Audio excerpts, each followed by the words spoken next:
Iya, Pak kelihatan.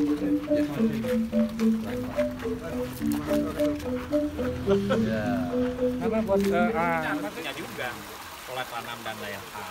Nah inilah kajian-kajian riset kita yang terakhir. Kenapa kita menyatakan mereka dianggap masuk?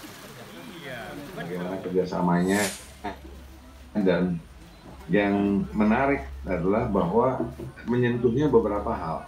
Pertama bicara mengenai kita ada program namanya kan Inclusive Closed Loop Model, yaitu yang dimana saya katakan yang besar lembaga kecil. Sebetulnya saya mengatakan itulah ekonomi Pancasila. Ekonomi Pancasila itu ekonomi gotong royong.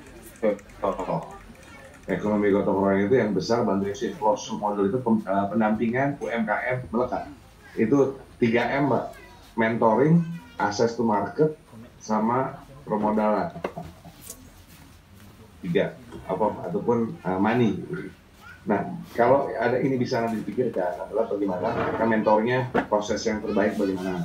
Lalu demikian bisa di off-take nggak dibeli. Gitu. Lalu yang ketiga adalah tadi karena sudah ada 2 hal ini mestinya bisa dapat permodalan dari sisi itu. Nah itu yang kita namakan inclusive closed loop model. Nah ini yang khususnya adalah mencerminkan tadi ekonomi Pancasila, ekonomi gotong royong. Nah tapi selain itu sentuhannya lagi di sini tadi yang dikatakan sustainability-nya, bahwa ini semua ini sustainable dan lebih daripada itu ini organik, ya kan? Udah organik, lebih lanjut lagi tadi yang dibilang ada karbonnya juga nih untuk karbon kreditnya karena pelaksanaan. Jadi cukup menyentuh beberapa konteks gitu ya dari sisi tadi. Selain itu juga ini bagian daripada food security. Jadi ketahanan pangan nasional ini kan juga gitu, ketahanan satu tapi juga yang sehat gitu ya. Jadi memang ini hebat sekali dan saya mengatakan bahwa yang apalagi dengan sistem subak yang pengairan yang dilaksanakan di Bali ini kan telah sangat menjadi suatu turun-menurun di Bali dan direcognize oleh budaya ini oleh UNESCO gitu. Jadi buat saya ini kan menakjubkan sekali lagi. Bayangin ada satu lagi, ada touching UNESCO-nya karena tadi dari sisi budaya warisan yang ada di Bali khususnya mengenai subak, sistem subak yang ada. Jadi itu menyentuh hal lain lagi. Ya. Nah jadi dan di sini saya melihat kan bagaimana nih kolaborasi di antara pemerintah dan juga yang diwakili oleh kepala desa dan semuanya dengan kita, dengan Kadin gitu ya. Nah ini kan juga sangat asik banget gitu. Itu nanti yang disentuh lagi atau banyak yang disentuh supply chain management. Itu kan bagian daripada supply chain, daripada pertanian, ya kan. Nah ini kan juga adalah bagian-bagian yang memang disentuh semuanya. Lalu saya juga mendengar bahwa kan Pak Gub mengarahkan seluruh petani untuk menjalankan organik paling lambat tahun 2024. Nah ini kan juga menjadi bagian dan juga mensukseskan program pemerintah Provinsi Bali. Jadi ya itulah mungkin sentuhan-sentuhan yang tadi sudah ada yang sedang dilaksanakan ini. Nah Bang Onde, itu kalau boleh saya minta mungkin untuk harian juga kan gini ya. Nanti saya minta tanyakan adalah mengenai kan kita ada namanya ABA, ASEAN Business Award. Ya. Nah mungkin ya saya rasa ini bisa dimasukin nih sebagai salah satu yang bisa dinominasikan untuk ke dalam ASEAN Business Award. Oke. Nah nanti saya mungkin di sini masih semak belukar Pak tempat ini.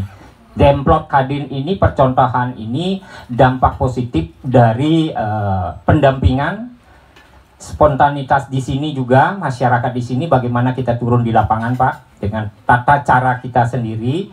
Jadi kolaborasi seperti yang tadi inklusifnya progresif. Jadi terus menerus kita dampingi Pak.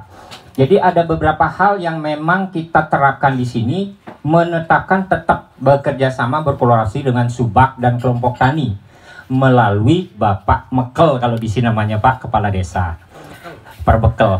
Nah pola-pola inilah kami dampingin kembali pada saat mulai olah lahan Pak. Jadi pemilihan lahan, olah lahan, uji lahan.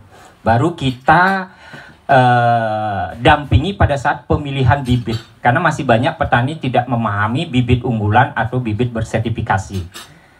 Baru saat ini mungkin 2020 kami bedakan polanya. Jadi petani yang biasa masih menggunakan kimia atas arahannya Pak Kadin Bali, Pak Made Aryani, kita geber saja ke organik langsung. Nah, kebetulan Kadin di Desa Sidan, petani kami itu mereka senang sekali, riang gembira. Karena kenapa? Mereka hanya menanam produksi, sedangkan kami fasilitasi lewat BUMDes dan Kadin lah yang akan memfasilitasi kami dalam pemasaran. Nah, disinilah peran kami harapkan. Terima kasih dari Kadin Pusat, ketemu wakil dengan Bapak Kadin Bali, serta seluruh Kadin yang hadir di Sidan. Inilah kerjasama kita, di mana kita membangkitkan perekonomian Bali, meningkatkan kesejahteraan petani lewat kita itu menyebarkan pertanian organik. Nah, kami sudah mulai dari tahun 2020 dalam hal ini untuk mengedukasi petani untuk petani organik.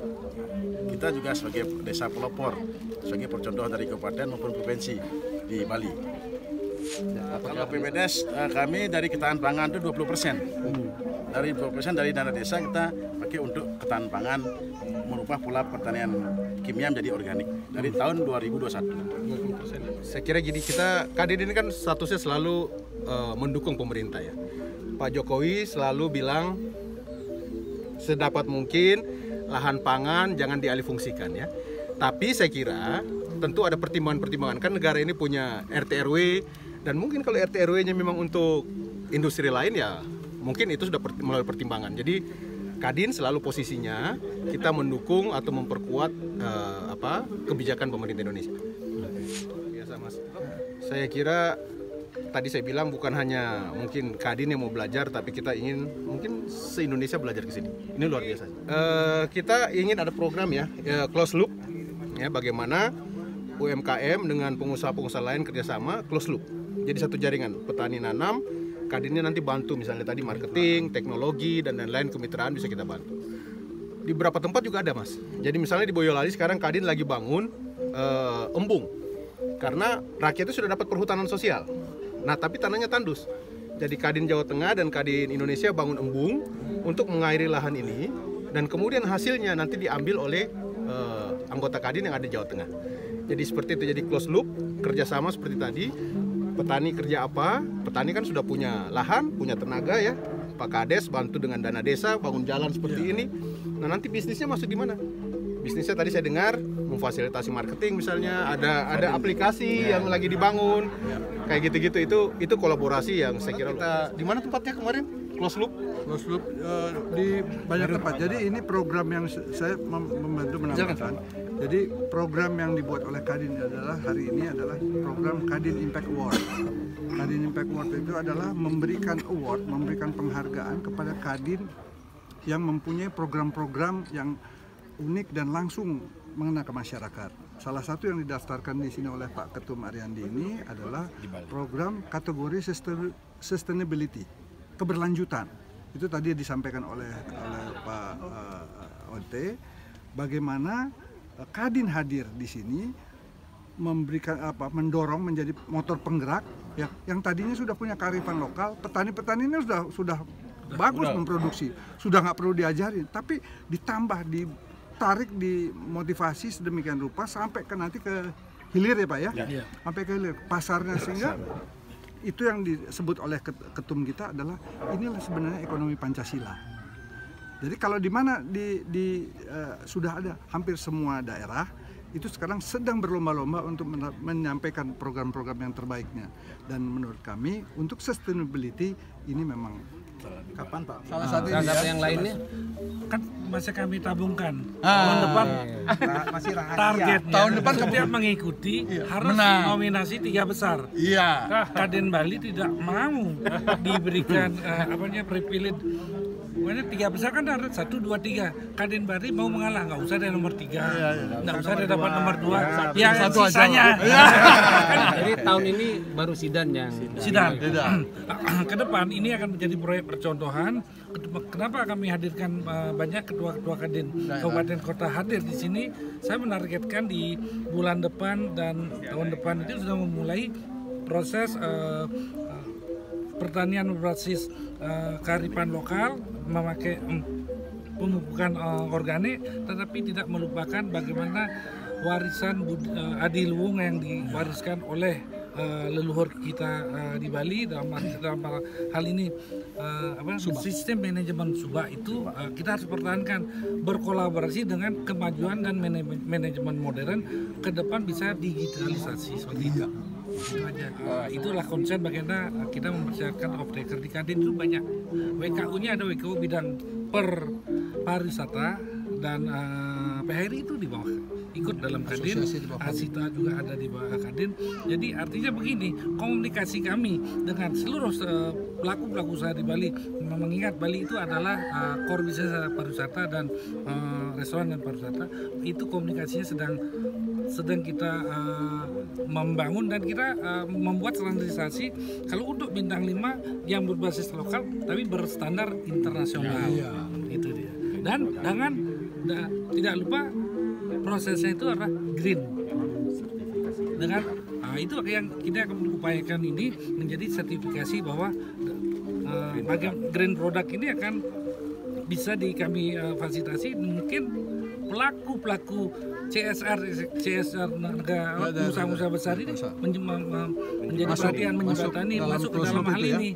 Contoh kecil, di sini kami lakukan pertanian, umpamanya di sini harus RT RW-nya menjadi kawasan pariwisata. Di sana kami upayakan tetap sawah, bagaimana si hotel ini bisa memberikan insentif terhadap sawah itu sendiri. Nah, itu terjaga semua. Bali sebagai destinasi pariwisata yang berbasis budaya dan pertanian. Bagaimana? Berapa biji satu tanam? Tadi mereka mundur dari sini. Ayo saya kalah tenang. Ayo. Lalak 30 ya? Ya. 5 biji, Pak. Oh, 5 biji. Ya. 55 masuk. Ya. Berjarak 30 cm. Mundur. Di dalam selangkangan 2, Pak. Nah, selangkangan 2, Pak. Kiri kanan 2 gitu. Petani progresif. Tabah, jujur, setia. Kadin. Yes, tabah. Jujur, setia. Selamat. Bersatulah segera. Petani pasti jaya.